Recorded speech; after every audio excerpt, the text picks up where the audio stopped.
He's going to get an exclusive. Let's go. So y'all going to have to watch this. Yes. Yeah. Because I'm getting ready to drop some information on here that I ain't dropped nowhere else. Let's go. I remember when I played for King George, I reached out to Calvin. I said, Calvin, there's this man that I met by the name of King George. I said, you need to sign him. Calvin was procrastinating. I said to Calvin once again, listen, he's about to blow up. He's about to be the next big thing. If you don't accept this and find your protege or a successor, you're going to miss the wave. Interesting. I said this to Calvin. He failed to do so. Calvin had been on this tour called The Blues All Right, and he was the it factor. We look up, King George is on the tour. Calvin said to me, he didn't want his band playing with George.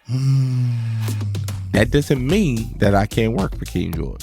I put together a second band, and was no conflict. Yeah. That worked all tour last year. It even worked in the spring of this year. Yeah. After the spring was over, Calvin came to me and said, hey, he gave me an ultimatum. Oh. He says, I don't want you working with me and King George. What up, y'all? Welcome to another episode of the RXS podcast. I'm Rajay, and I got my boy Deon Doyle in the building. What's goody, man? What's good, man? Thank you for having me. Yo, I'm doing good, bro. It's an honor to have you, man. Oh, wow. Seriously. I'm obliged to be here. Yeah, man. I'm obliged to be here. How are you? I'm doing good, man. I'm doing good. Family's good. That's good. That's good. Speaking of family, before we started, you told me you were married? Yes. 16 years, bro. 16 years. Yep. 2 kids? 2 kids, 13 and 3. So, That's crazy. So I'm going to go back to the beginning. Okay. Tell me where you were born. Dothan, Alabama. Okay. Dothan, Alabama. A little small town. If you're familiar with Panama City. Yeah.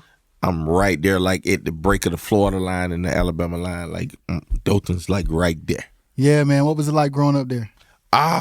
So it's a small city with a big infrastructure. Okay. And what I mean by big infrastructure, like the although we may not have like the interstates and the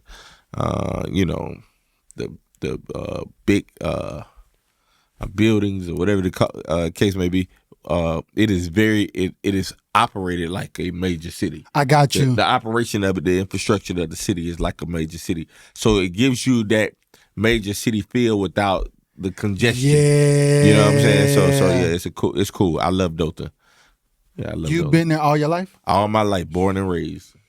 So how did you start playing? Like, when did you know, like? Okay, so a little backstory. Music obviously was a gift that was given to me. Yeah. And unlike, gifts and things that you learn, some people inherit gifts. Yeah. Through Christian, through Christian beliefs, through God and so on and so forth. But it was a gift that I had that I wasn't aware of. My dad bought a piano, and it was furniture. It was just for looks. It went out of tune, the whole 9 yards. When you tapped the keys, it sounded like a steel guitar. Okay. Yeah. It was one of them. Yeah. Like anything else, when you're young, you're curious about what's going on with it. So what I would do, I would tap on it. I could hear certain things, and I can tell when certain things were off. I got relative pitch, and I didn't know that. That's now developed into perfect pitch. But so I would be listening to the radio, and I could find the note of the song on the, and I was like, okay, yeah, I didn't know what the note was. Yeah. I just knew the sound. Yeah. I knew the color, and I was like, okay, yeah, that sounds like that's right. So, if it was in B, I could hit the B and be like, okay, yeah, that's. And so, that developed into me learning chords and figuring out songs and learning songs, and which slowly progressed into me playing. Yeah. And so that's kind of how I got started, man. And how old were you? Like when you first got the piano playing around with it, how old were you? About 12. I was about 12. Yeah, like 12. I would say about 12. Yeah. So then once you were able to start playing chords and stuff, how old were you? I would say maybe about 15. Okay. Yeah. So it was like a 3-year span 3 years, of learning. Yeah. Before I actually really sat down and I was playing in the church and even through high school. Okay. I didn't even, I started off working at a Taco Bell at a fast food restaurant. And then, as my gift progressed and people started discovering that I could play, I had churches that would, offer me different positions. I didn't even know people would compensate you to play at that time. So it was like, hey, we'll give you $150 to come play on Sunday. And I was like, it's better than Taco Bell. Yeah. So like the money I was making at Taco Bell, I was like, so y'all gonna pay me this to come play just on Sunday morning? So, it elevated into that. Yeah. And, I found out, okay, yeah, this might be a thing. Yeah. So, of course, the compensation led to me wanting to, furthermore, better my craft even more. Yeah. And so other opportunities opened up from there as it relates to, church.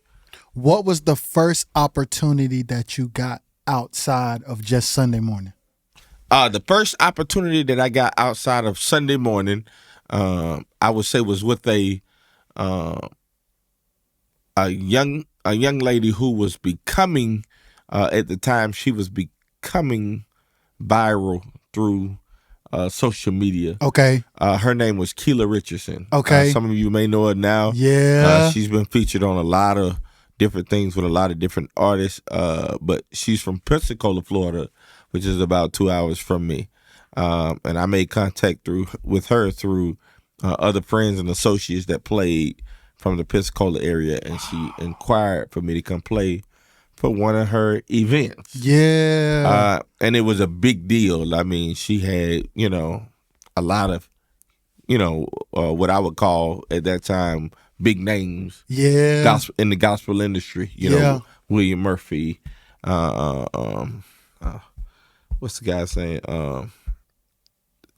LaShawn Mitchell. Yeah. Those names. She had those names. And so, I got a chance to, host as an MD for that event. And that was one of the first major things that I did that I would consider to be, that was kind of outside of, that church. Yeah. That church structure.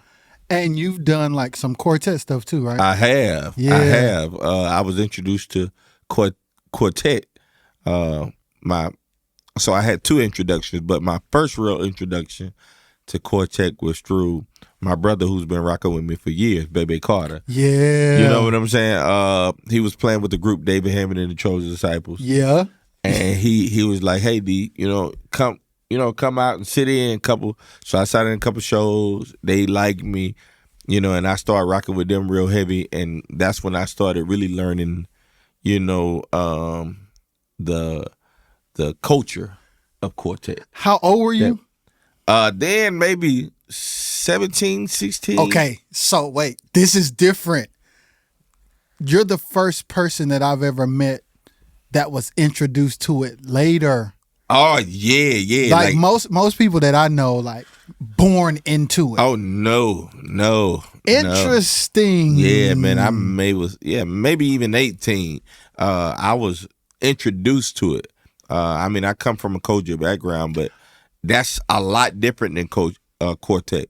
Because when I first learned quartet, I would overplay it. I would, there's an art to playing quartet. Yeah, that's true. And so I had to develop that art, and so, I was introduced to it. So I didn't know any of the history, about Joe LeGun. I didn't know about Harvey Watkins. I didn't know, I had heard their songs, obviously, Pixie Jesus, because they sung that than most of your African-American churches, traditional churches. But I didn't know who these artists were. Mm-hmm. And so, I had to not only learn the culture, but I had to learn the history. Mm-hmm. So that was a bit of a challenge for me. But, here we are today, and I can say that I've had the opportunity to, play with a lot of those legends. Some living and some, of course, deceased. Yeah. So I want to talk to you about, as a musician. Yes.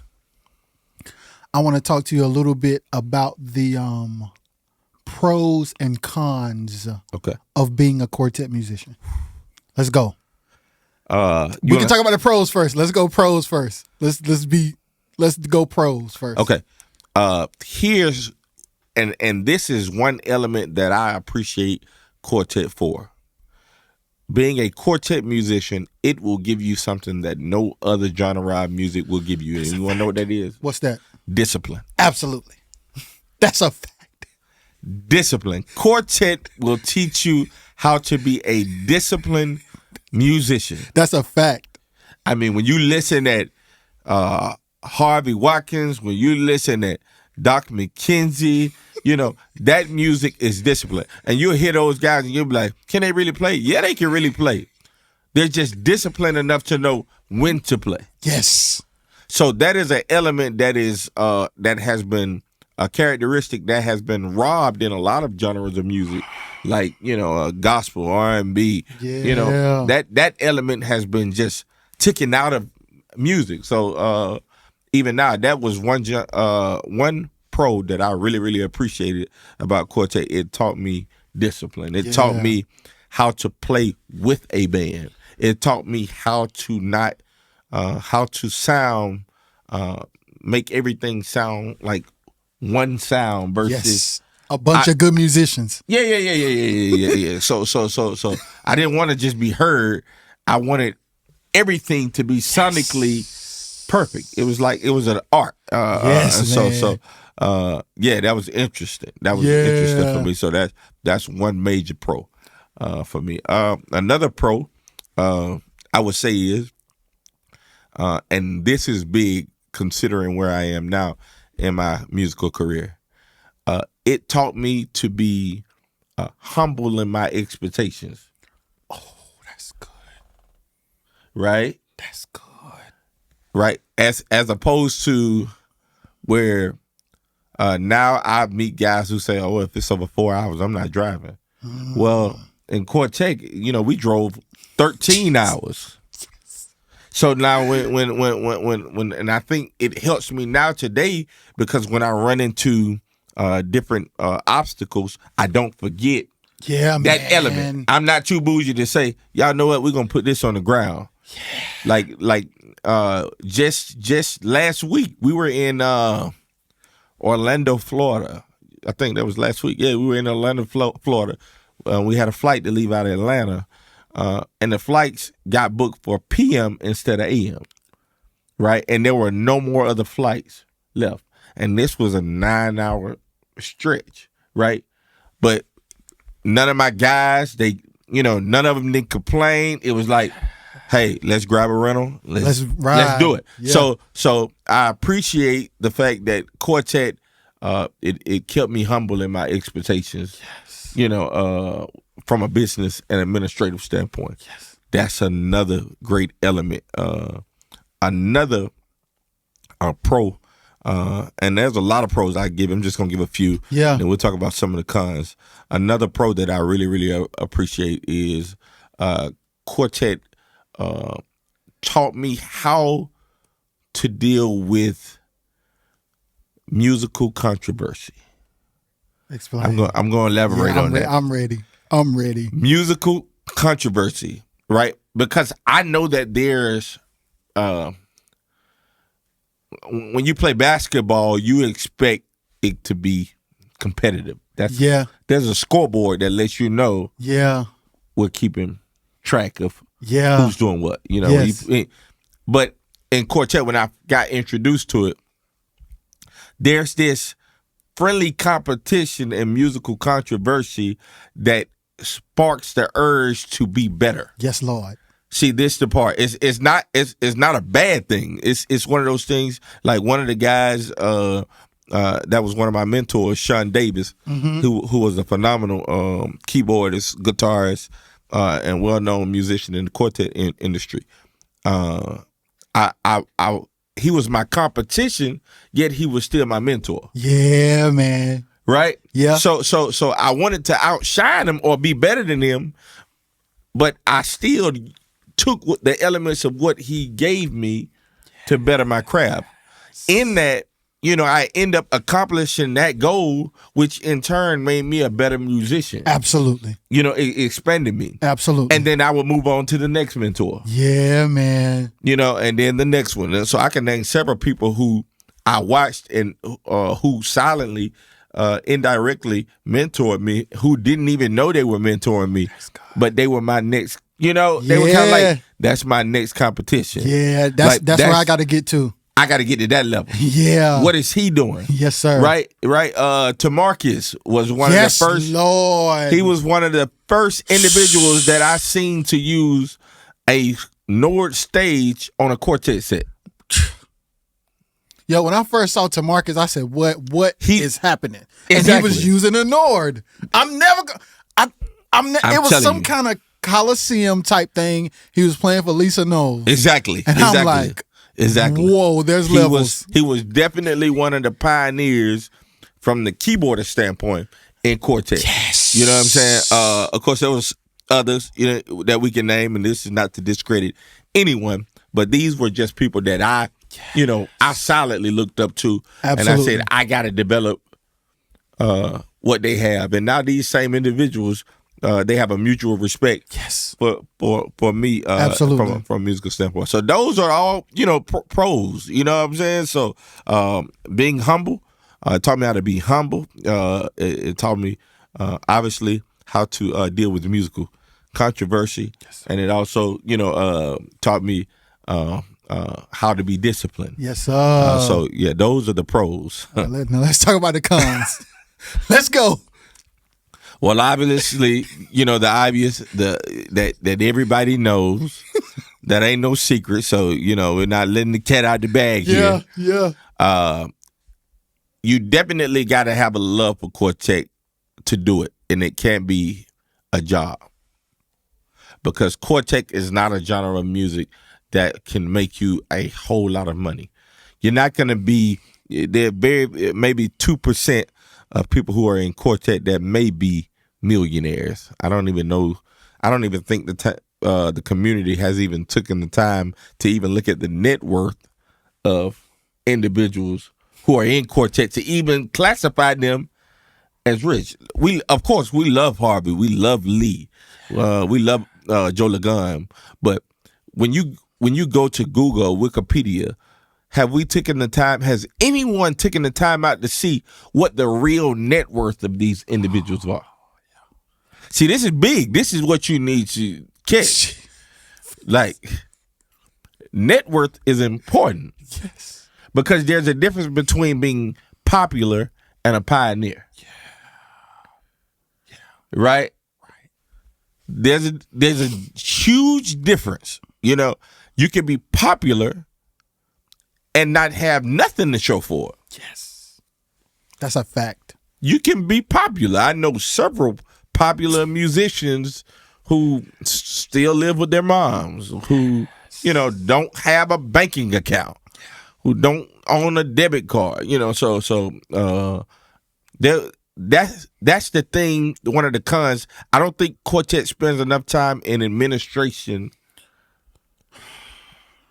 Doyle, listen, I've been nailed to the cross for what you're saying, learning, and then trying to have conversations with people about what I'm learning. Yeah. Because in certain circles, it's offensive to have knowledge beyond the culture of quartet. It is. So it's like when you get ready to ask, like, why is this like this instead of being like this? People get a little tight. They do. But it's like, it don't make sense. And what I use the element of people being able to, what is it? The element of achievements. Okay. To establish credibility. The element of achievement to establish credibility.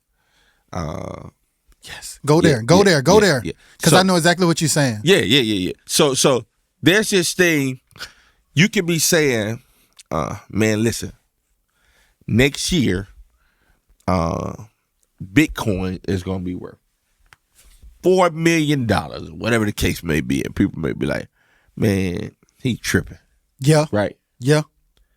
But the minute you achieve the very thing that you preached about, right?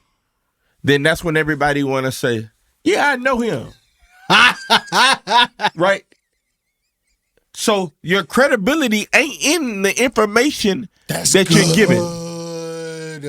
Bro. The credibility is in the ability of people being able to see that you what you're achieved saying. People are not afraid of the information. They're afraid to be the risk taker. Yeah. Yo, and you want to know what's... Yo, so the other day I was thinking about this. Like, of course, like you said earlier, I used to play with Doc. Right? And I used to produce like quartet a lot. I grew up under Ray Braswell. Okay, yeah. That's my stepdad. Yeah. Oh, wow. So I like from the age of maybe 15 or so, I was like playing on records and doing the whole thing. Love to do it. Got homies that I grew up with. Some of them you actually know, grew up with doing the quartet thing. Right. And I started to just learn, like I would see certain stuff and then I would just like, I would want to learn about it. Like different musicians or different producers. Yes. Different artists, different entrepreneurs outside of the music business. And then I would like, kind of like scrunch my face like, this don't make sense. But young me would try to have conversations with my peers about it. And it never went well. Wow. Simply because even though I was learning, in their mind, you still with us. You still with us. You're still with us. You still with us. So I'm like, okay, I've gotten to a place now where I'm like, I'm going to separate myself, take a season to achieve. That's right. So that what I say can be credible. So it's crazy that you saying that. Because I had to make the conscious decision to say, I'm going to take 1,000 steps back. That's right. That's right. And I'm going to accomplish something that speaks louder than anything I could say. That's right. That's right. That's good. So to hear you say that is confirmation. It is, man. I'm telling you. Like, you already got it. You know what's going on. Sheesh. Like, you know what's going on. You already ahead. And, yeah, because it's like, I would, like, doing the quartet thing, I'm like, let me tell you when it flipped. Okay. When I got married. And I had my daughter. It's all fun and games till the family come. You with the homies, you ain't got no responsibilities. You at your mama's house, it's cool. We want to see productivity. Yes. Soon as it's like, okay, I have a wife, I have a child, and we live together on our own with our parents. This actually doesn't make economical sense. At all. Like, at all. And so it's like, let me learn. Is there other ways? Is there other stuff I can get into? And then I just like kind of slowly bowed out. And some of the homies was kind of like, hey man, what's good? I'm like, y'all my dudes, but this don't make sense. It ain't making sense. And it's like, the love of it cannot feed my wife and my child. It can't. It can't. So I have to do something different. Which leads me to what I want to ask you about. Okay. I don't know how recent it is, and you can let me know because I'm a fan and I want to know, and then let them know. Okay. Recently, of course you did what you did with the Kojic thing, with Kayla, then you're playing with David Hammond, but recently you've been doing stuff in like the blues and Southern Soul arena, correct, right? Yeah. When did you start doing that? About 6 years ago. 6 years ago. And what was the first artist? Calvin Richardson. How did that come about? Instagram. Explain. So, a lot of people talk about marketing and promoting themselves and spending a lot of time, but that word is used so casually, and no actual hard action is put into it. What I did was, it was simple. I know a lot of people gonna say it was ludicrous. It was below the standard. But when you're for the sake, I'm speaking on me. When you're a nobody to the music community, then you have to approach the industry or the entertainment or these artists from a different standpoint. I can't call such and such and say, hit up CeeLo and tell him to call such and such and tell him that I might be interested. I don't have that access. I don't have connections. I don't have accessibility. Yeah. And when you don't have that, you have to use what's in front of you. What's that? social media. Yeah. All of them have Instagrams. Yeah. And they use them. Yeah. Right? I messaged that night about, I want to say it was at least 26 artists. Wow. In that, what was popular at the time was an electronic press kit, right? But because I was a self-contractor, there was no need for me to have an electronic press kit because I did not have a resume. I ain't playing for nobody. Yeah. Right? So at this point, the only thing I can do is utilize my story, who I am, in hopes that somebody would be interested in giving me an opportunity. Yes, do artists want to give new people an opportunity? Of course they do. Why? Because, watch this, it doesn't cost them as much to give you an opportunity, especially if you can produce to the same level as the person that they've been given, you know, $70,000 and $80,000, and you can do it for $40,000. Yeah. So I sent a message to a couple artists, and in my message, it stated who I was, where I was from, what I did. You know, just a small, 4-sentence biography, just something that they can read real quick and say, okay, I like this guy. He's from here. And then I express to them what it is that I do. So I produce, I'm a musical director. I play keys. Yeah. I arrange, I score, gave them all the details of that. And then on top of that, what I left them with is I'm able to do all these things for at least half of what it's costing you now. That's the bait. Interesting. That's the draw in. Yeah. Because they're human just like us. They want to save money. Yeah. Right? That's the bait. Never forget it. I said to, I closed my message, in my closing messages, it said, give me the opportunity to make what you're doing better. You sold yourself heavy. You sold yourself. Godly. And you want to know what's crazy? Yeah. I didn't even have what it took at the time. Watch this. I invested in my potential. Yes, sir. Not where I was at the time. I invested in my potential. Yes, sir.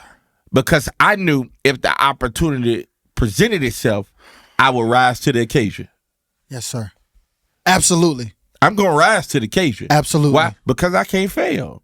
I've been given an opportunity. I've been afforded an opportunity that nobody's in my crew has been afforded. Yeah. So I remember, like yesterday, Calvin reached out to me.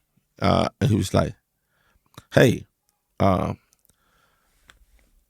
like making things better. What you got? I said to him, I responded to him, send me one of your favorite songs.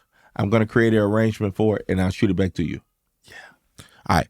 One thing that will stop you in life, and you need to catch this, procrastination is the devil's advocate. Absolutely. Right? I'm real big on, when people do work for me, I'm heavy on the turnaround. Yeah. Right? Because that's going to show me how hungry you are. Yeah. You understand what I'm saying? If Jay-Z called you tonight and say, hey, man, I need keys laid. Yeah. You can't say, I'm getting back to you next week. We getting keys right now. Yeah, especially when so many other people can do it. We shutting down right now. We getting it done right now. Yeah, facts. I stopped what I was doing right there, and I made an arrangement, and I shot it back to him immediately the same day. That spoke volume. Yeah. And he hit me back. Hey, that's dope. That's fire. With the fire emojis. What's your number? Mm-hmm. I gave him my number.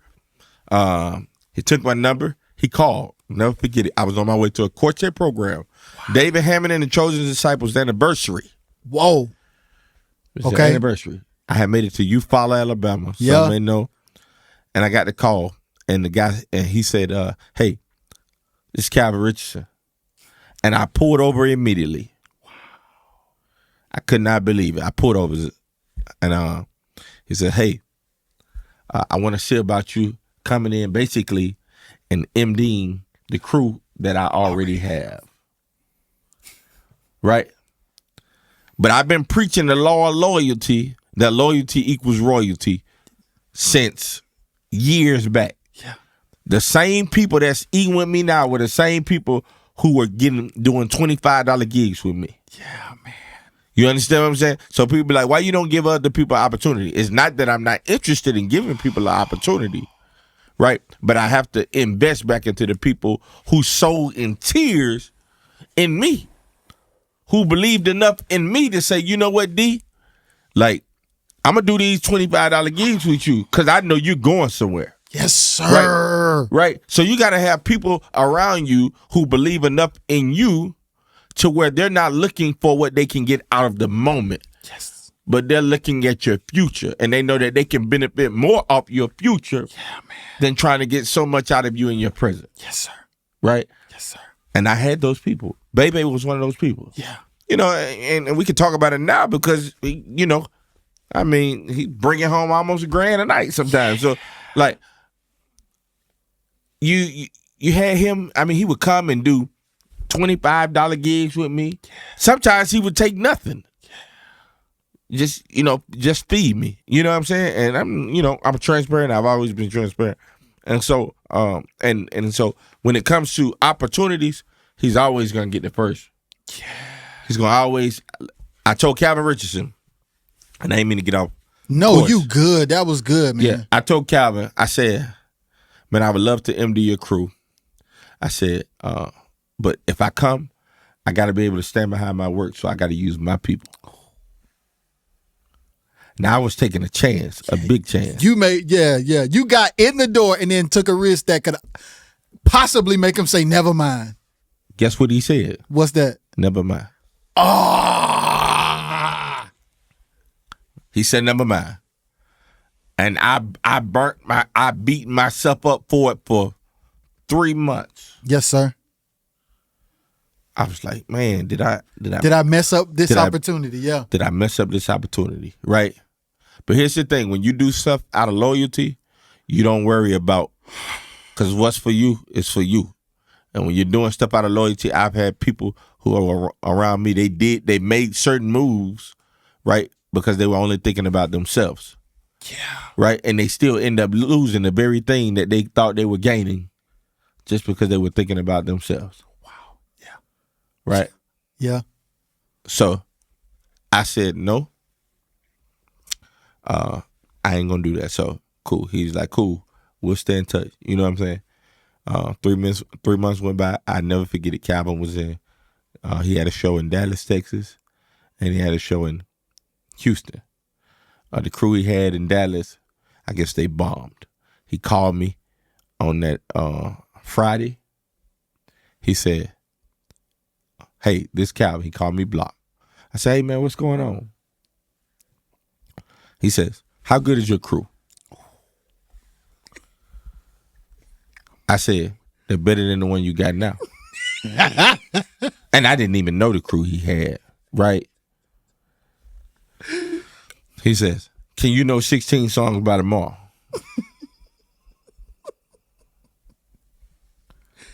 I said, yeah. We stayed up all night in the airport. He said, send me your crew's name.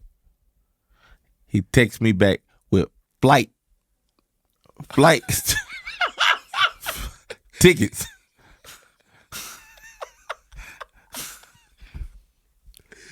He texted me back with tickets of all the names that I had sent him. It said, show me what your crew can do. And we flew out to Houston. The crew that he had, he sent them back home. And I did the gig in Houston. We stayed up all night from the time he sent those flights all the way to the morning. Now, mind you, I didn't have no stems. I didn't have nothing. It was just gonna be kind of a plug and play situation. Yeah. So I had to do as much as I could. So I think I might have made some loops on Pro Tools or something. Or I can't remember what it was, what program I was using at the time. But I made some quick loops, just for the songs. Yeah. Try to program as much as I could, and I had from the time he called all the way to about 8 o'clock that night. Wow. And I remember rehearsing on the plane with the singers, rehearsing all night in the airport.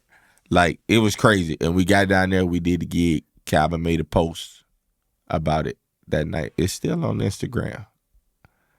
Yeah. And he was like, he showed up at the last minute and killed.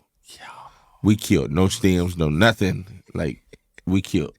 And I had the gig with Calvin ever since then. That's insane. That was, and I did a 6-year run with Calvin. Wow. Yep. In fact, this was the first year. This year, around June. Mm-hmm. Yeah, June is when when me and Calvin officially stopped working together.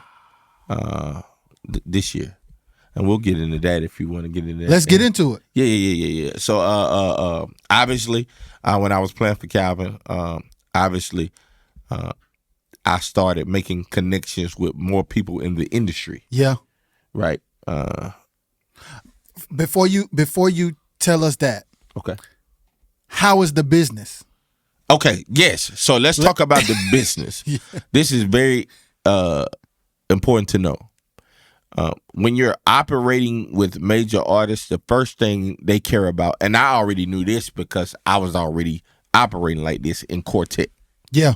Right. I had groups that I was funding, and I was kind of fronting the money up front, and I was getting money back off their back end. Yeah, got you. So I was already in the habit of being a front man. Yeah.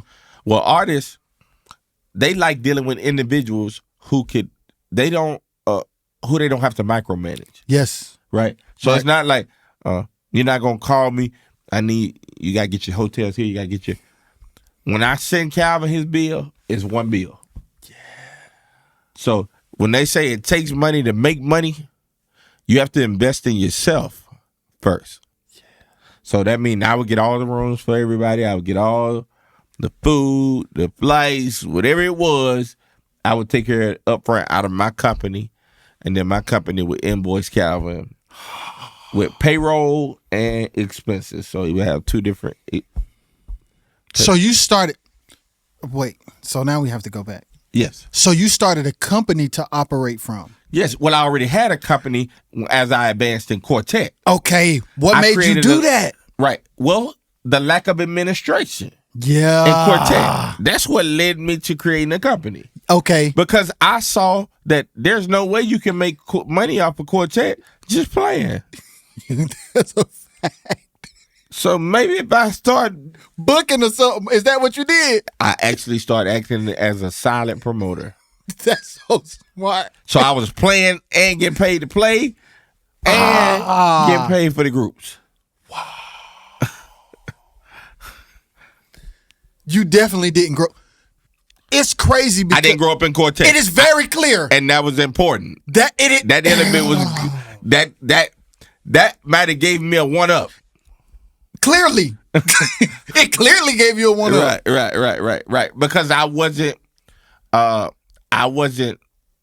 slave to the previous principles of quartet. Yes.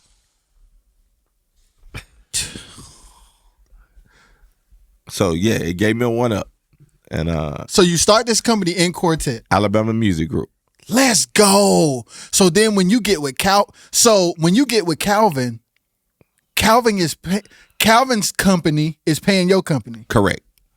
So you footing the bill for the guys. Mm-hmm. You give Calvin the invoice. He reimbursed your company. He reimbursed my company. Nobody in my group has ever been paid from Calvin directly. That's crazy. Their tax forms always came from Alabama Music Group, LLC. That is so smart. Of course. That's a nugget. Yeah, you got to have it. You got to have it, especially when you're dealing with those type of numbers. Let me be clear. When you're dealing with that's a different kind of money. Yes, the tax bracket different. Yes. So you better believe when Calvin was writing those checks, he was gonna have his 1099 ready at the end of the year. Absolutely. Right. This ain't no under the table $150. So if I don't have the correct tax forms for my employees, then I'm gonna end up being responsible for the overall, and it ain't gonna matter what I paid out. Yeah. So there's no way to keep record of what I pay out if I'm paying out under the table. Yeah. Y'all need to grab this in quartet.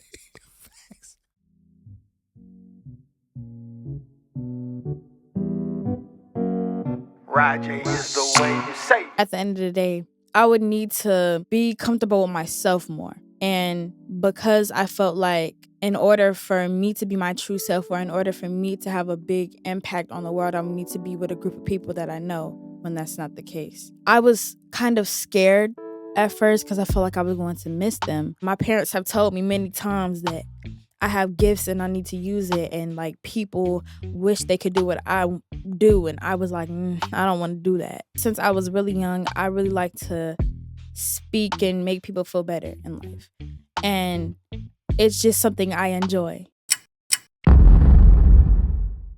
Hi, this is Nay, and that was Nay's Place.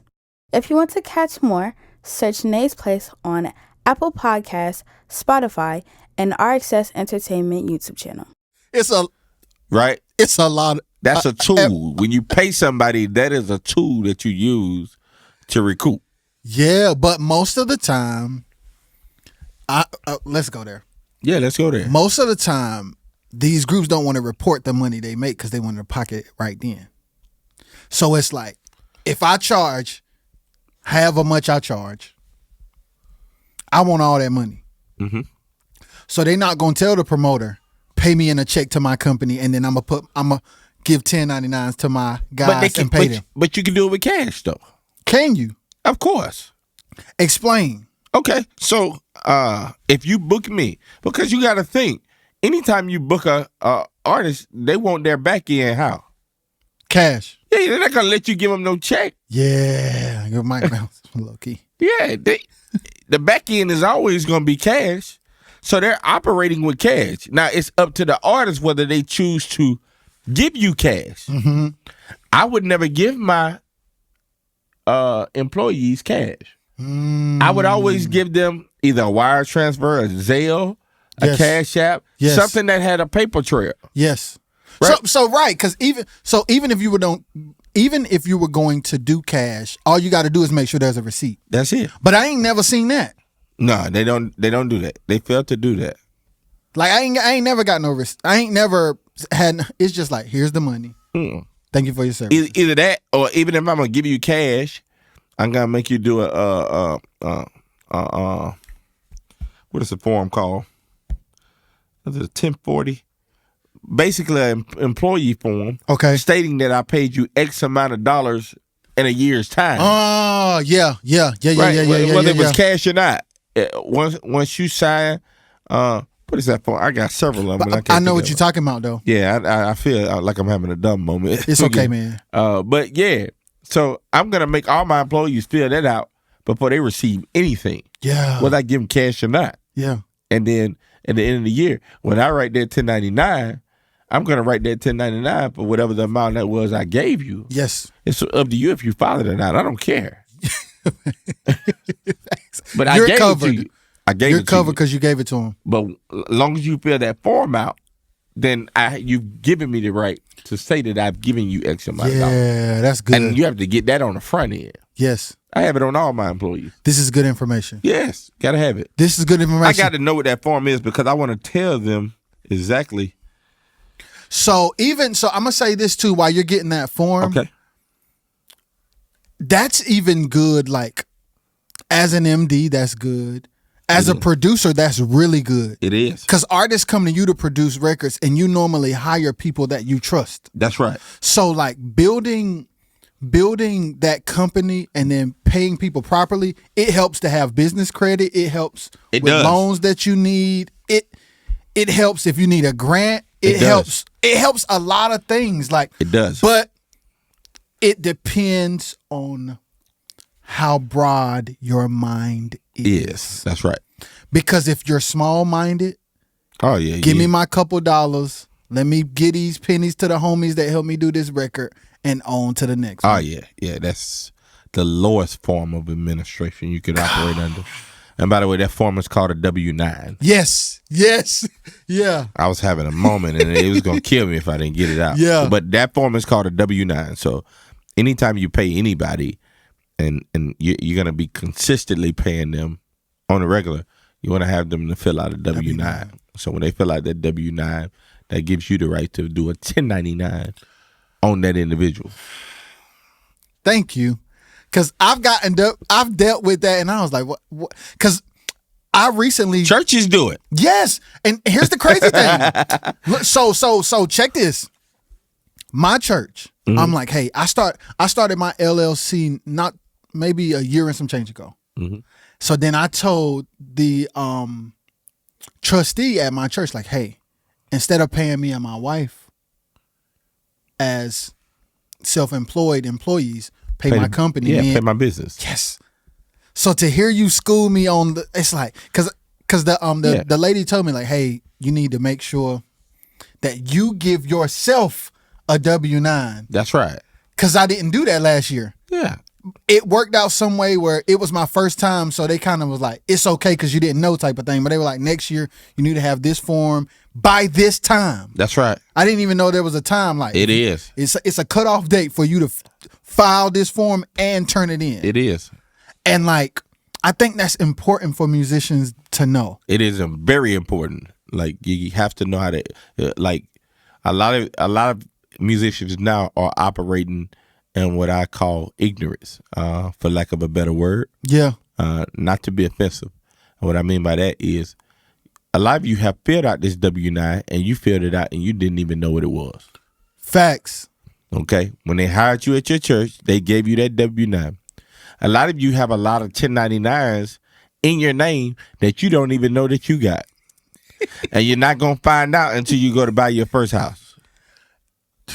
Facts. Hey, that was another thing that let me know, like, when I got ready to get my house, I was like, I got to do business better. Like, there was another time too, like when I was trying to get an apartment and stuff like that, because it's like, when you get ready to get a house, when you get ready to get an apartment, stuff like that, when you get ready to get a car, it doesn't matter how much money you made. No. It matters how much money you made on paper. On paper, what you could prove. So you could have made $60,000, but if you didn't make it on paper, you ain't make it. That goes back to what I said at the beginning about net worth. Yes. Because net worth is what we can see on paper. Yes, sir. Yes, sir. I don't care how many CDs you sold. It don't matter if there's no net worth to back it. Yeah. Right? Because you can't get endorsed off of that. Yes. Nike ain't going to back you saying, I sold 1 million copies, and they only see that you sold 1,000 on paper. Which is why, this is good.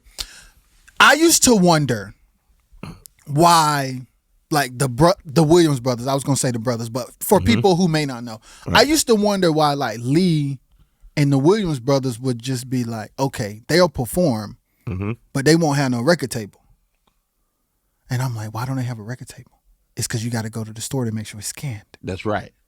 And then that UPC code. Yes, Lord. But then after time went by, they brought the scanner with them. I'm like, that's right. So then I was talking to one of my homies. He does he plays for like a big pop artist, right? So he was talking to me one time about Billboard and like charting and like how many sales. And I'm like, that's right. I'm like, how do you know how many sales people got? And it's because he got an account with, I don't know which. Nielsen SoundScan? Yes, man. So he could go up there. But I'm like, I never realized that scanning that code is how they put it in the system to know that you sold as many records. That's exactly right. And that's how they know. That's how they do nominations. Right. So one more thing about Quartet, and then I'm going to go back to how you and Calvin Richardson split. Okay.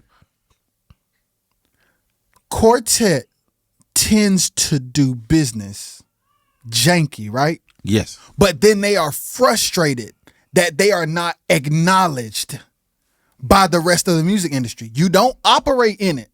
So they don't see you. They don't. Yeah, you can't be. It's like you literally operate under a rock, but you're frustrated that you're not respected by the world. That's exactly right.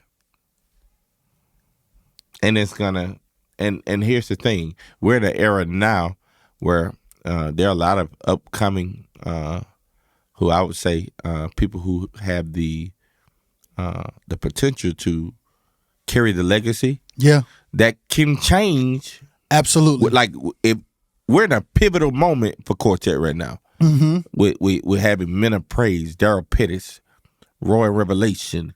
If I didn't name you, that didn't mean you weren't relevant. It just means that these are people who are coming off the top of my head. They're in a pivotal moment that these people can shift the administration and, that element of the business of Quartet. Yes. And so y'all really need to consider that. And I think if y'all start having conversations and meetings with each other on how you can do it collectively, you could get more accomplished. Wild Gospel wasn't something that they did just because they wanted to put everybody on one record. Wild Gospel was done so that everybody could get a certain amount of single sales on one record. Because even though it's a collective, it's each artist single. That's right. That it. Y'all better figure out how to work together. I'm giving you the game. Wait a minute. Yes, man. The best of Quartet. Everybody take their singles, put it on one album. They all got their own ISRC codes. They all have their own. Every song does. That's right. So it don't matter.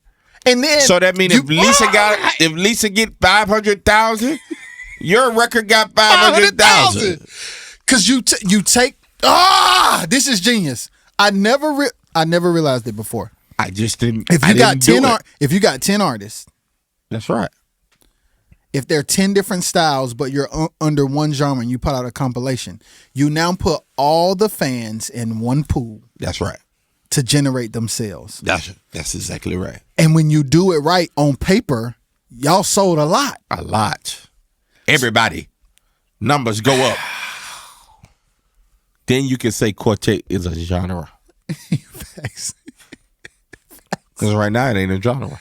It ain't a genre of music. No. But when you do that, you can say it. Gosh. All right, so now let's go back. Okay. You were playing with Calvin. Yes. And then recently, you stopped. Well, I was afforded the opportunity. So when I was playing with Calvin, of course, I started, based off of, people liking the arrangements and music. And, of course, if you look at Calvin's show from when we first started to Calvin's most recent show that we did, like, you'll see, like, I would say we were able to compete with Fantasia. Yeah. Musically, and just presentation. I mean, we had the best. We had a fire background. We had 5 musicians. Yeah. 5 arrangements. Just, we looked it good. You know what I'm saying? And so we actually had a great show. And based off of that, obviously people inquired. They wanted to know, hey, who doing this, who doing that? And so I was afforded more opportunities. Well, those opportunities were never a conflict for me and Calvin. So I was able to do those opportunities and get credit in other areas. Like, I had did James Fortune. I did, different people, man. I can go on. I ain't going to drop a lot of names here. For those of you who know, you know. Yeah. But I did a lot of work with other artists. Keith Sweat, you know what I'm saying? That I just did by way of people discovering me through Calvin. Yeah. Okay.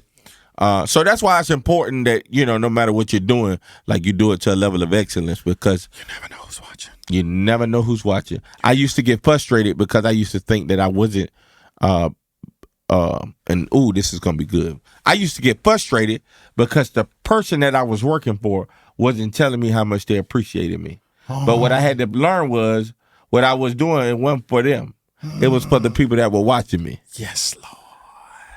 So what you're doing now ain't for the people you're doing it for. It's not for now. Sheesh. So I was afforded, countless opportunities that I had to turn down, like, just by working with Calvin, right? In fact, this most recent opportunity that I was afforded a year and a half ago, 2 years with King George, was obviously, somewhat because of my credibility with Calvin. Absolutely. Keisha, who's the booking manager for King George, is my best friend. We've been friends for a long time since I lost my brother, Sean Jones. Yeah. I met Keisha through Sean, and they were very, very close. And I adopted a sister by way through that relationship. And she's the booking manager for King George.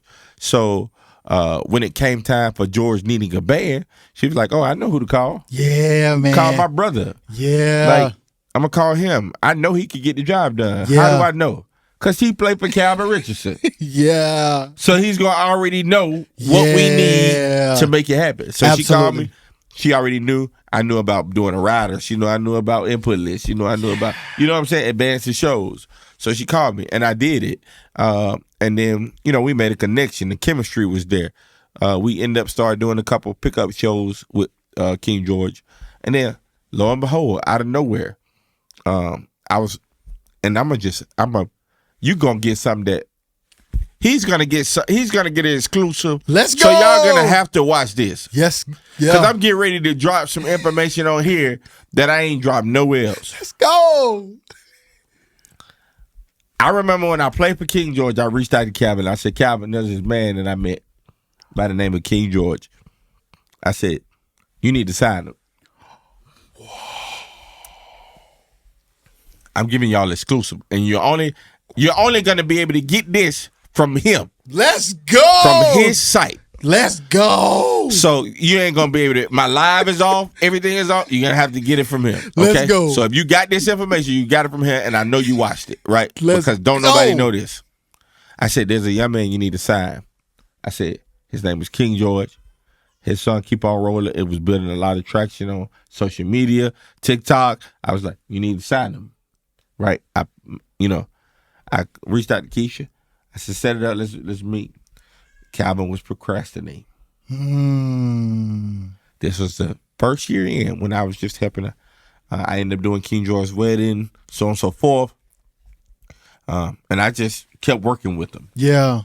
And then that's when I said to Calvin once again, "Listen, he's about to blow up. He's about to be the next big thing.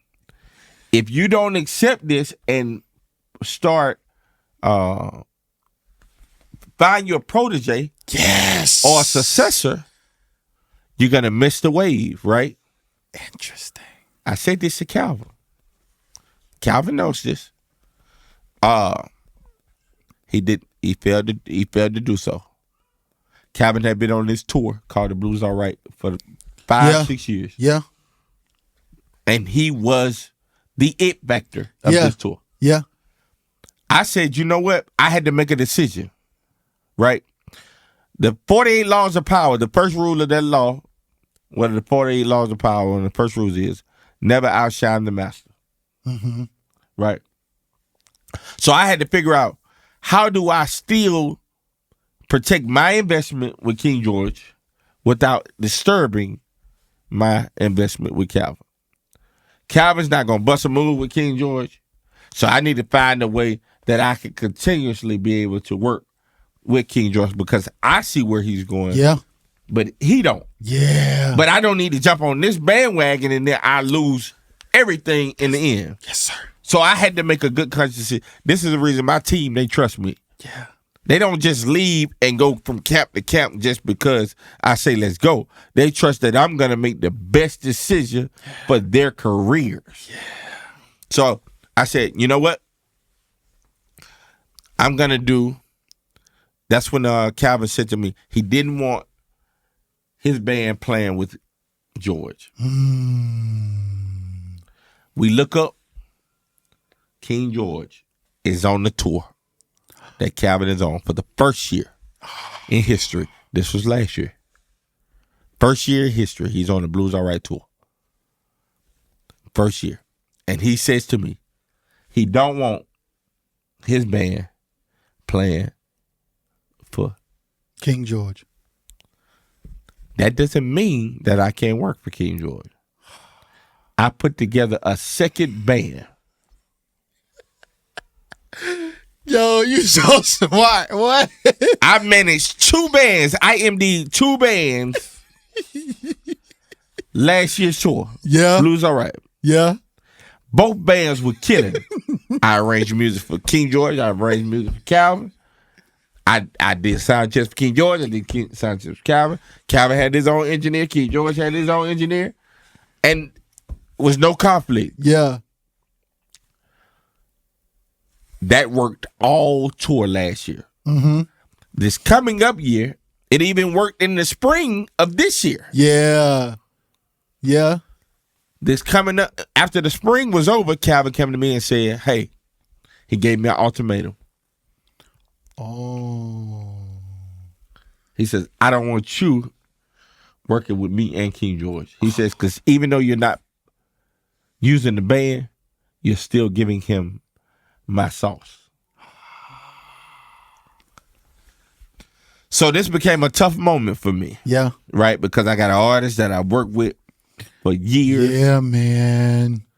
And then I got an artist that I enjoy working with, that I see so much potential, and I know the sky's the limit. Yeah. So I had to make a decision. And so obviously I went to Calvin and I said, hey, I appreciate, the opportunity. I'm going to go ahead and move full time with George. Yeah.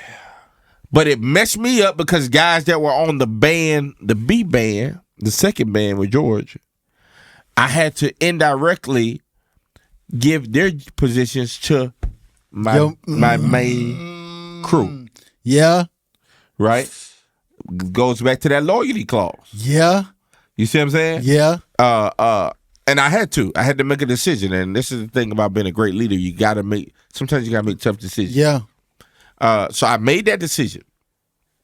And then that been the best decision I could have ever made in my career.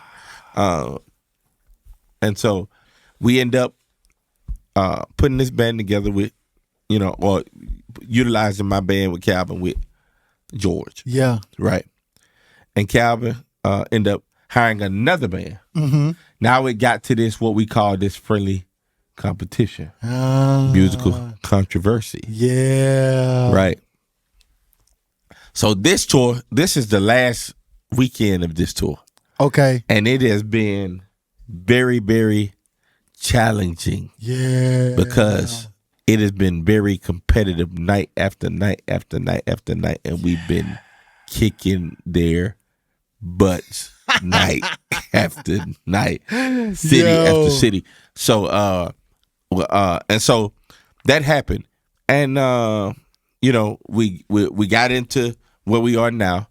Obviously, Calvin, he has his own crew. Yeah. We're working full time with George. Of course, I don't have nothing against Calvin and his crew. I actually know his guys.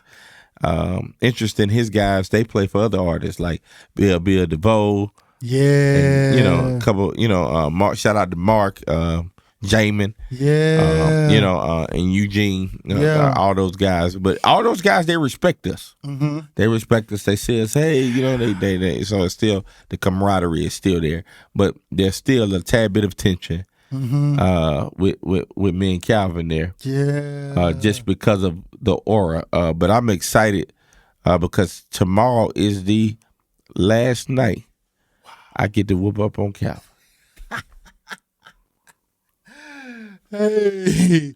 So y'all, we'll be right back. We're going to take a break and then we're going to be back.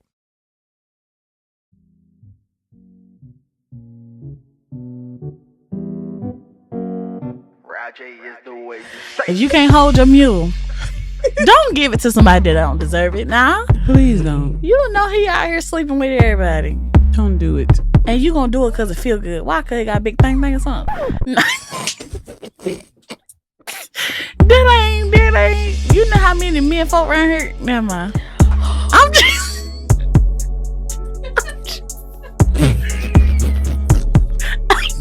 saying.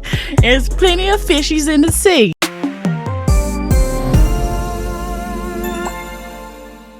If you enjoyed this clip of Be For Real, you can watch the full video. just head over to RXS Entertainment YouTube channel. You can also listen on Apple Podcasts and Spotify. Just type in BEFUHREAL . All right, we back. We back, man. Now I wanna get into what it's been like working with King George. Man, it is phenomenal. And the reason why, because a lot of this, there's a difference. The main reason why I wanted to work with George was because there's a difference between working with the artist who's already kind of established what they sound like. Like, they kind of, this is not Calvin's first time working with a band. He's worked with several bands, I'm sure, throughout his career. And so the only thing that I could do was, be greater than whatever the last place he left off at. But with this situation, it was almost kind of like, I can set the standard. Yeah, man. Right? I can set the standard, and then that means everybody who comes after me will have to be that. Yeah, man. Right? Versus coming in and you trying to, absolutely enhance something. I could actually say, okay, this is what it looks like. And so it's been interesting because, I'm gaining his trust for, musical creativity. He's allowed me to spread my wings a little bit. He's trusting me a little bit more with things that he don't understand. So it kind of helps, me to be able to make executive decisions. Musically. We did this homecoming. We implemented a live marching band. That's fire. In which I scored. So he told me the idea and he kind of left it to me to be able to just bring it all to life. So I love that. Then the aspect of it is like we just did Nelly's birthday bash. Like he's exposing us to more genres of music. And that's one thing that I want to talk about with King George. Like, he's in a genre that's normally dominated by older people. That's right. And he's a young man. That's right. And it's like the internet has taken a liking to him in a way that's insane. Where the genre is now getting attention from the world because of King George. That's right. Exactly right. You're exactly right.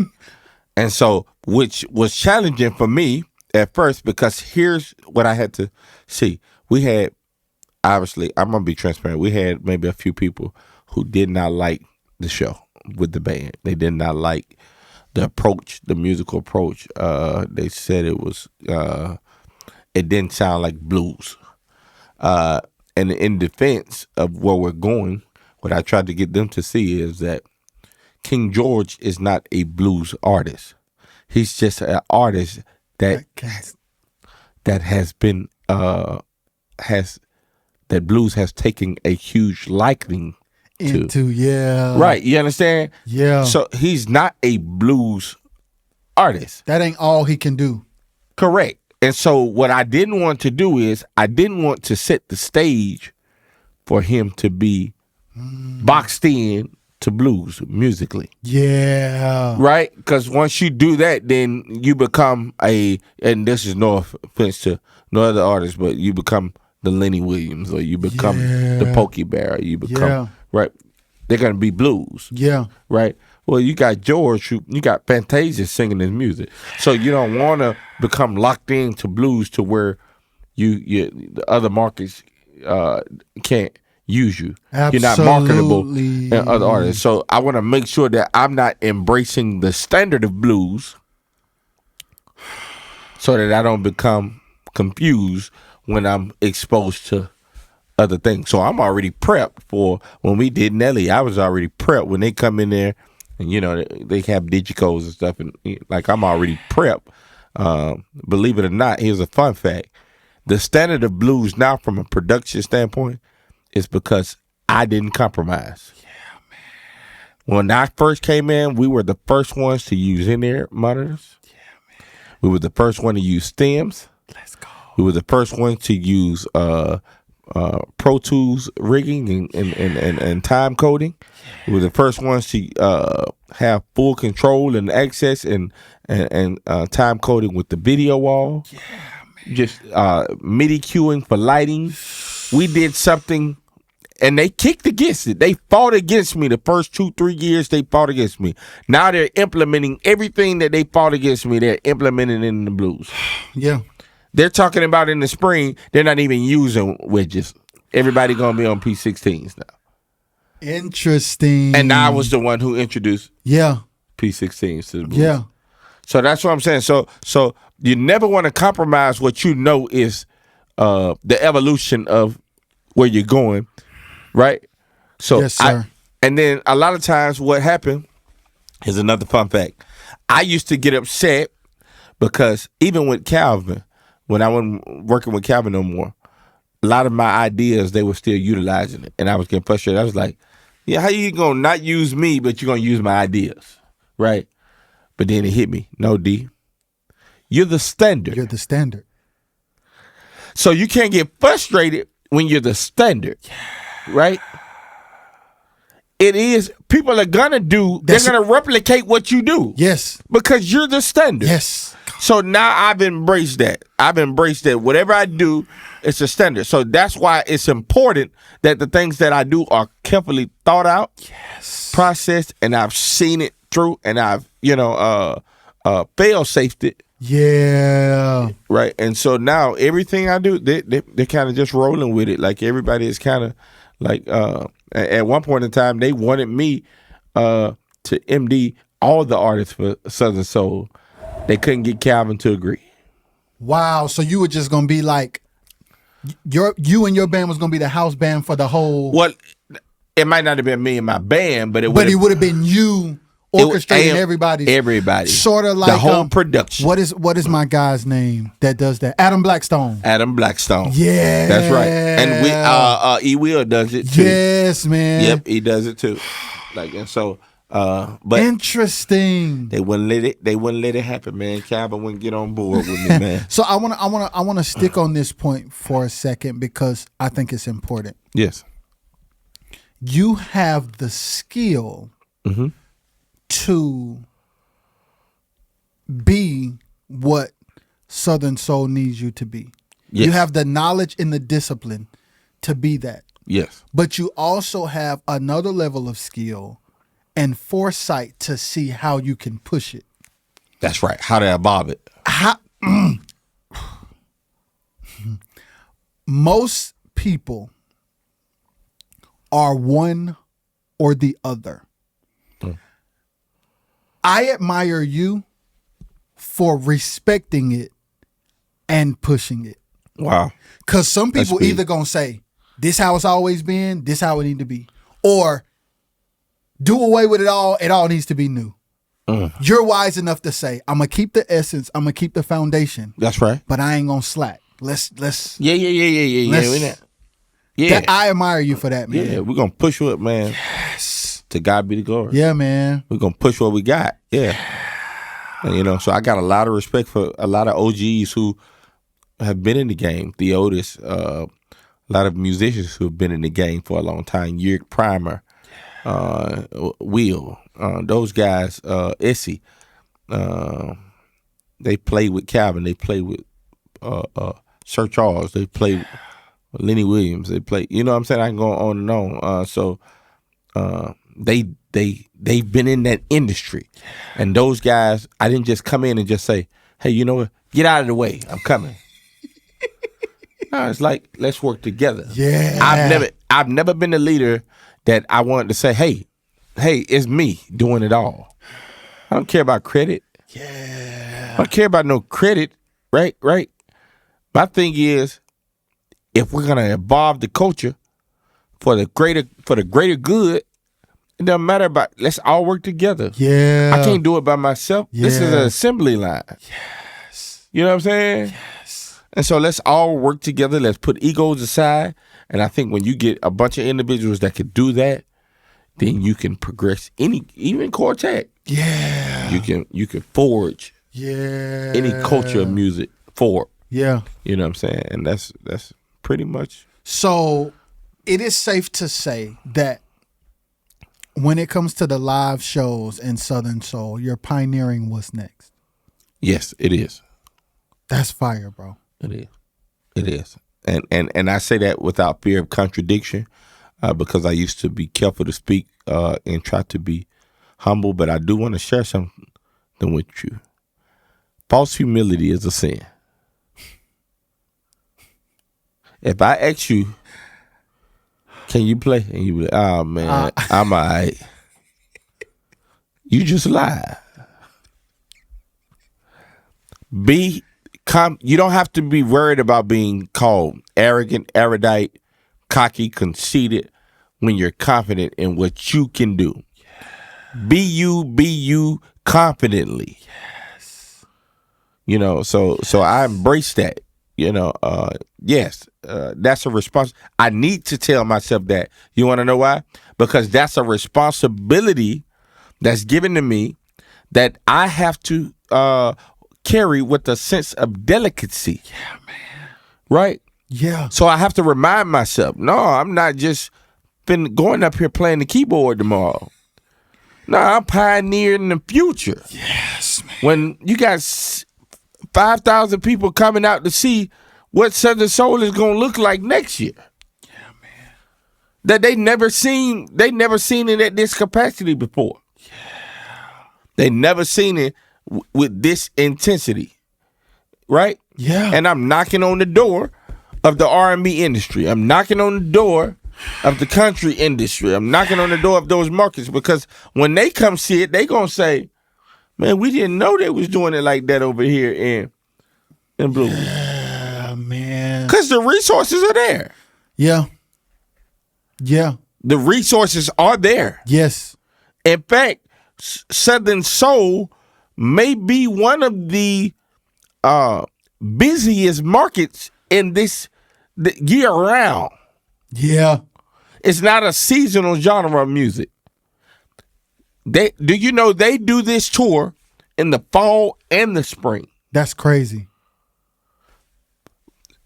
This tour ends in this week, which is November the what? I don't know. Today is I don't even know. For say 18th or something like that. Yeah, 16th. The day the 16th. So it ends November the 18th, but it starts right back up in January. Wow. And goes all the way to almost August. Yeah, that's crazy. You see what I'm saying? Yeah. Then they end August, and then they start right back again in October. Yo, that's crazy. You see what I'm saying? So that's what I'm saying. So like they are a busy.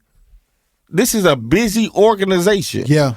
People constantly support Southern Soul Blues year round. Yeah. Not just seasonal. You know, Yeah. you may catch Beyonce one time a year Yeah. in Atlanta or something. Yeah. Right. But you can guarantee you can find George somewhere in a city near you coming soon. Yeah. So people be like, hey, when you going to be in such and such? I just go to my calendar. We'll be here this day. So it is a consistent working business. It's a machine that is working consistently. Yeah. And they have the people, they have the resources, they have the response of the people, and they can get the people to come out. And so they got a machine that's working. They just got to work on the presentation of the machine so that they can get other backings from the people who are funding the bigger Beyoncés. Yes, man. Because they just want to see that the machine work. Yes, because and the crazy thing is, like, people don't think like King George is becoming the type of artist that can have a Live Nation deal. Exactly. Easy. And it's like, dude, having people like you around is important because it helps people to, like, you sparked the conversation of possibility. Wow. Beyond what people are used to just accepting. Right. Like, to be able to even think like, hey, let's prepare this show to attract people that are outside of the genre so that we can get the genre more love. Interesting you say that, because you want to know what audience I first attracted to blues. What's that? Quartet. Kid you not. Right now, and I play a huge part in this, and I'm telling you, I'm owning it, and I'm owning it wholeheartedly, without being contradiction. 60% of musicians in Southern Soul and Blues are quartet musicians. And that didn't just happen. That didn't happen 10 years ago. Yeah. Because y'all didn't know Yuri. Yeah. Y'all didn't know Will. Y'all didn't know. Yeah. These guys wasn't in quartet. Yeah. They didn't know nothing about no quartet. Yeah. In fact, you got more artists now doing blues than who are converting from blues. From quartet to blues. Yeah. Right? Yeah. So now that audience now has grew. The Southern Soul audience has grew. Yeah. Because now it has emerged and migrated into the quartet industry. Yeah. Yeah. Eventually, it's going to do the same thing with country. Yeah. It's happening. If you go see the last few shows we've been at, there have been about 30% Caucasians in the building. Let's go.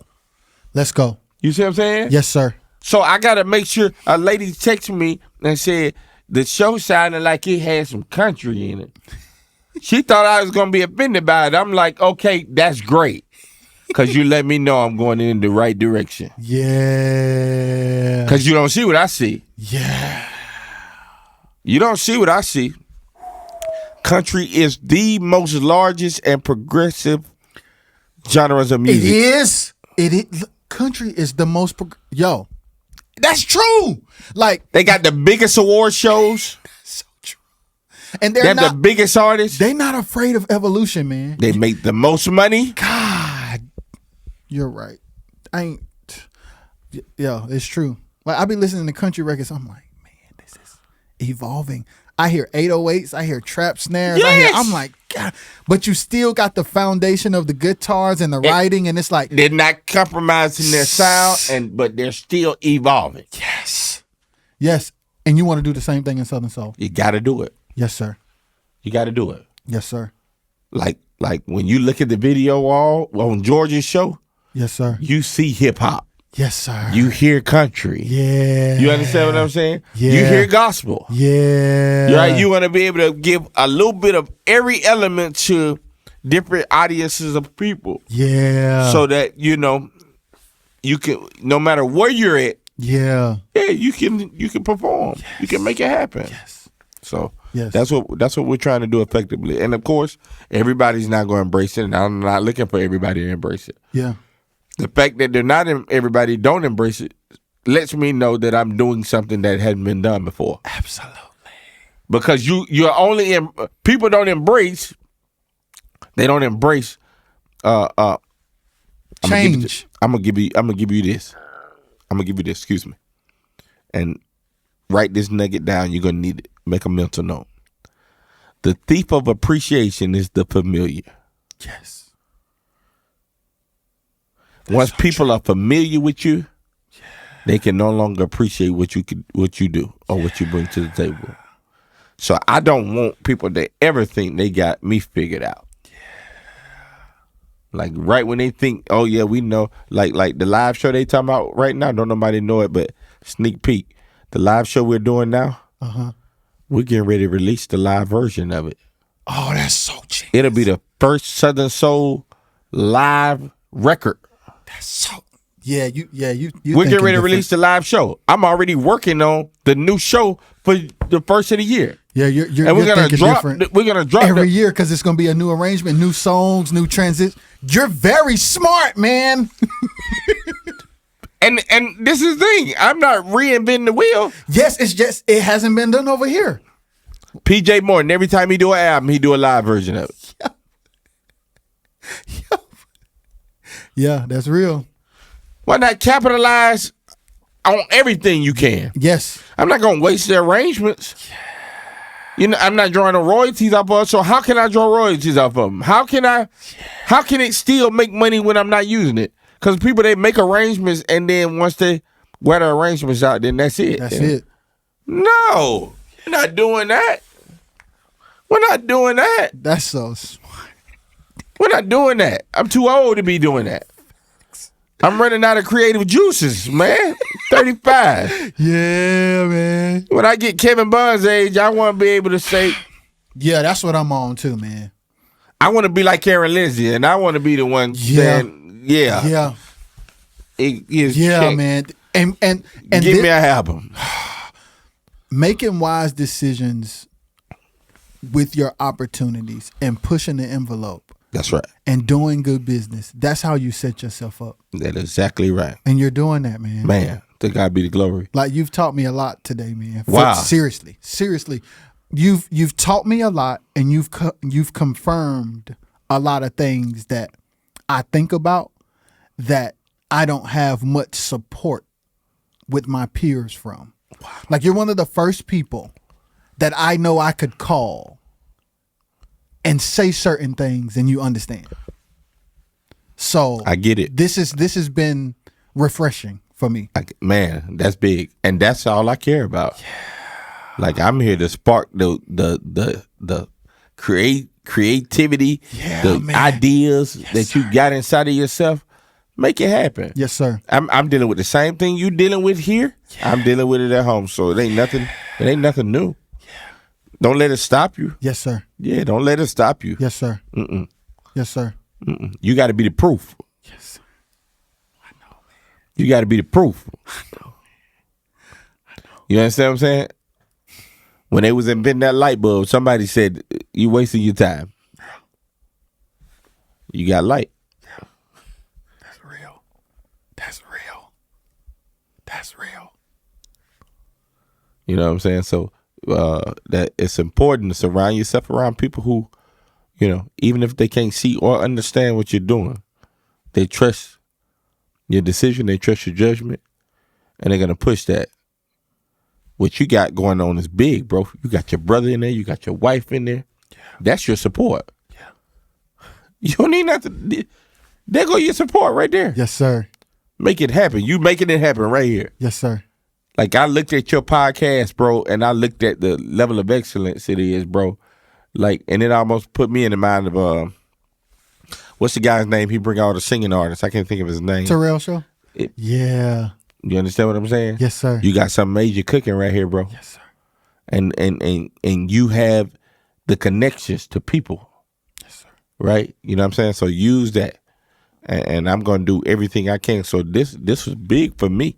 To come out here, like, because I'm like, yeah, like, I can see where we can help each other, like, pour back into what you got going on. It's your community. We're going to blow this going to go up. We're going to blow this up. Yes, sir. I appreciate that. Yeah, we're going to blow this up. I appreciate like that. And if they don't know, they going to know when you drop this video. Yes, sir. We're going to stand behind that. We're standing on business with this here. Yeah, we're standing on business. Yes, and that's why I gave you. Like, I do interviews all the time, and I'm very selective and careful with what I talk about. I know how to do interviews. I know how to use the rule of diversion. Facts. You know what I'm saying? Yeah. I didn't do that. I gave you everything wrong because that's gonna make them have to. If they want to get the information, they're gonna have to come to your platform to get it. Yes, sir. Hey, they want the truth. They're gonna have to come to your platform to get it. I appreciate that, man. So when they say, hey, man, what happened with such, I'm going to go check out the link. It's in my bio. Yeah, I thank you for that, man. That's real, You can get the full exclusive. Yeah. But they got to come to your platform to get it. Yes, sir. Thank you for being here, man. Man, no, thank you for having me. Yes, sir. Thank you for having me. And Bebe was adamant that I did it with you. You know what I'm saying? He was like, so he's a huge supporter of yours. So yeah. Yep. So, shout out Bebe Carter, man. Yeah, that's my guy. Yeah. Shout out to all my guys, bro. Bear, you know what I'm saying? MJ. Yeah. You know what I'm saying? Daddy Duke. Yeah. All my day ones. Yeah. I can go on and on, but y'all know who y'all are. Yeah. It's only one way. Yeah. The AMG way. Hey, this has been another episode of the RXS podcast with Deon Doyle. We out. Peace. We out.